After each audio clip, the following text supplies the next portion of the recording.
আজকে আরেকটা জিনিস হলো, এটা তো অভিভূত করলাম এবং নিজের দায়িত্বের কথা মনে করলাম। একটা করলাম যে যেদিকে তাকাই সব চাটকার লোক, ঢোকা অব্দি দেখি চাটকার লোক। তো বুঝতে পারছি চাটকে বুদ্ধ ধর্মের এখনো ঠিকানা চট্টগ্রাম। তোমরা ভালো আছেন এখন? আর বারবার বই দিতে কেন সারিয়ে হতা হয়ে নইলে তারা বন্ধ করতো না। তো খুব খুশি হলাম আপনারা দেখো ভবিষ্যতে যে একটা সুন্দর জিনিস হয়, আপনারা যে কোনো সময় কুয়াশা দেখে রাখ পারিবেন, দেখতে পারিবেন, বন্ধু বান্ধবের রাখ পারিবেন, এই ব্যাপার দেখা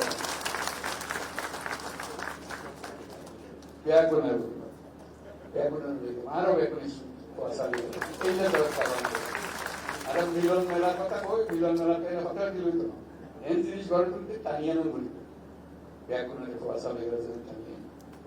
খুব খুশি হলাম আজকে ব্যাগুনের দেখো এই কথা আর এখান লিখিত বক্তব্য আছে আমরা প্রতিদিন।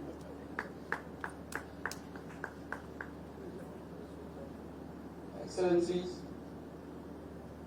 সুপ্রিয় উপস্থিতি, আপনাদের সবার প্রতি আমার শুভেচ্ছা ও সালাম।